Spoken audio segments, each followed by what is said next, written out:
What is going on, everybody? WeedleTwineedle here, and we are back again with another Sun and Moon Wi-Fi battle, and this one's going to be against Jeremy, a person I battle off my Discord server. So if you guys are interested in a Pokemon Sun and Moon battle and trade community chat room and a place to hang out and find Wi-Fi battles, feel free to check out my Discord. A link will be in the description.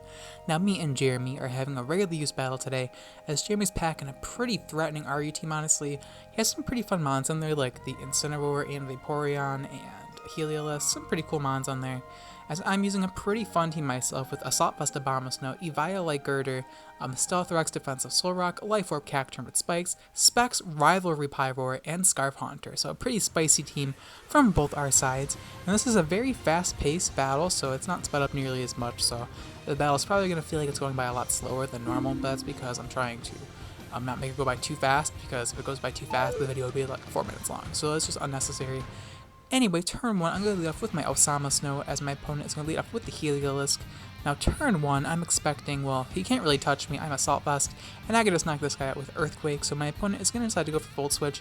It does do absolutely nothing. That was a crit, by the way, that did 0. And I am like max HP Assault Vest Abomasnow. Now, I don't think this moveset is good. I was just trying out how many, I just want to see the kind of bulk Abomasnow can have with Assault Vest with max HP. But anyway, it comes in Incineroar, as I'm not going to hesitate to click Earthquake because, you know, I don't have any attack investment, but it'll still do a decent chunk of damage, I would hope. As thankfully, Incineroar is going to be 2 KO'd by this attack, but I don't have any speed investment, so I know this thing's probably going to outspeed me, and I don't want to lose my Abomasnow just yet, as he also carries Donphan and Vaporeon, so Abomasnow is definitely going to be helpful in this Wi-Fi battle for sure. So I'm going to decide to switch out and bring in my Sunny D, my Solrock, to pivot into the Flare Blitz. My opponent sees right through that and goes to the Darkest Lariat.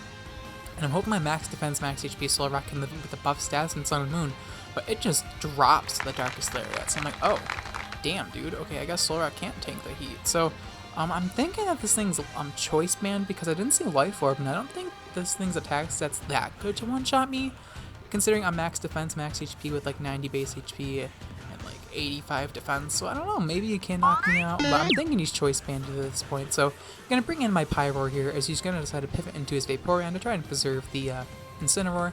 But on Pyroar and Incineroar, I'm going to go for the Rival Respect Hyper Voice, as my opponent's team, I forgot to mention, is all male.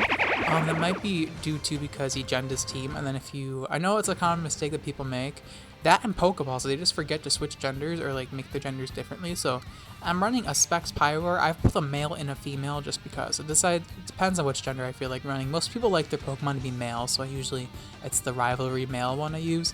But yeah, anyway, in comes Cacturn. I'm going to expect the Scald here, though I'm 100% sure Hyper Voice would have knocked him out, because I'm Specs with Rivalry, and Vaporeon did not tank the first Hyper Voice very well, so I definitely should have just went for Hyper Voice again, but I wanted to flex and switch into the Scald, so I guess it works out for me. And I wanted to go for Spikes here, but I didn't want to risk this Vaporeon like setting up or like going for Ice Beam or something, so I decided to go for Energy Ball just to be safe. And yeah, down goes the Vaporeon. I had no reason to overpredict at that point. And since this Vaporeon's at around half HP, he realizes that saving it's not in his best interest. So the Hail does stop here. Now he's going to bring in his Como-O, one of the biggest threats to my team, as I don't have a way to really resist it. It's Dragon Stab. So I'm just in a pretty bad position at the moment. Como-O is going to decide to set up a Dragon Dance. And like I said, I don't have a switch into Como-O, so I'm pretty much just forced to sack off Cacturn at this point. Though I would love to save it for the Vaporeon. No, Vaporeon's already dead, but I would like to save it for priority and stuff, but Como-O setting up a Dragon Dance for free like that is pretty threatening.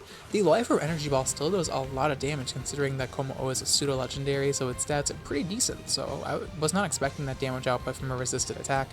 And now I'm going to go for Sucker Punch. It does not do nearly as much damage as Energy Ball does, but at least the Como-O is at around half HP. It's still not an Ice Shard KO range from Abomasnow, so I can't quite bring that in, but not too big of a deal. I'm just going to let my Cacturn die to the Sky Uppercut.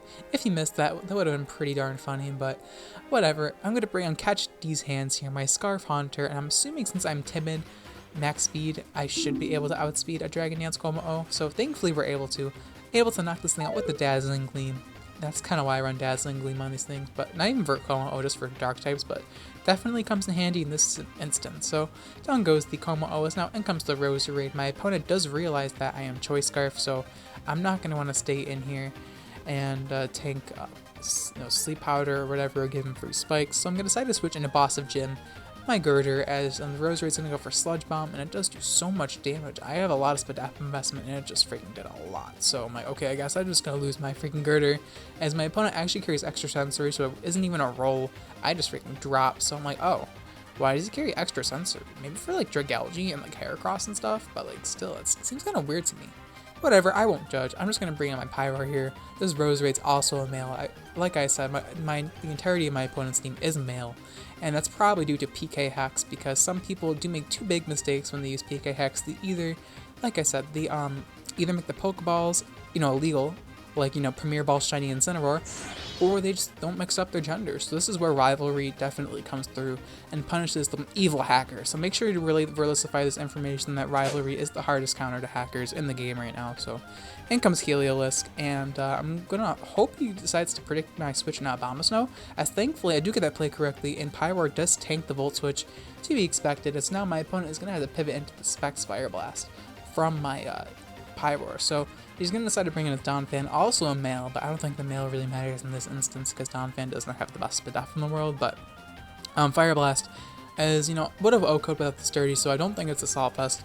And considering that Donphan's my opponent's only potential Stealth Rocker around his team, it's just my best interest to click Specs Fire Blast and chunk whatever comes in, and now I can just decide to switch out. I don't know why I switched out. I think it's because I didn't want to risk missing Fire Blast and dying to Earthquake, which is a fair enough play. Definitely a play that I would think in the back of my mind, because I'm like, I'm totally missing this Fire Blast, and I'm just going to lose my Specs Pyroar. So I decided to pivot into Abomasnow to tank the Earthquake, as I should be able to tank it rather well. I am max HP, as you do take it alright, I guess. And I'm hoping that the Hail can just knock this thing out, but we should be faster than that, because I think Abomasnow has higher base speed than Donphan, though I could be wrong. I also carry Ice Shard as well, in case I need to, but I'm just going to decide to click the Giga Drain here, because Giga Drain is going to give me a little bit of my health back. And not much, but it should give me a little tiny bit of my health back. And I am Assault Vest, so I'm hoping that with, Assault Vest, that I can at least check the Roserade at my amount of HP, but it is a little bit of a stretch, because Roserade special attack stats actually ridiculously high. So my opponent is going to bring in the Roserade here, and I'm hoping that I can take a Sludge Bomb. I really thought I could, but Sludge Bomb is going to hit my Abomasnow. It is stab super effective, and Abomasnow is going to drop.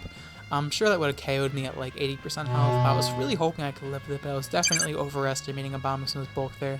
And unfortunately, I lose Abomasnow for it. I should have definitely clicked Ice Shard there instead of Blizzard, but not too much I can do about that. My opponent still has this Roserade left in Heliolisk, and I still have Pyroar left, and yeah, so I'm gonna go for the Specs Hyper Voice, because I'm not gonna miss a Specs Fire Blast and then throw the game that way. So I'm gonna go for Specs Hyper Voice, as we're almost able to OHKO Roserade, but it loses just a sliver of HP, because Roserade's Spadaf stat is really high actually. So I'm gonna lose my Pyroar here, but Specs Pyroar actually did a lot of work. That just shows the power of Rivalry.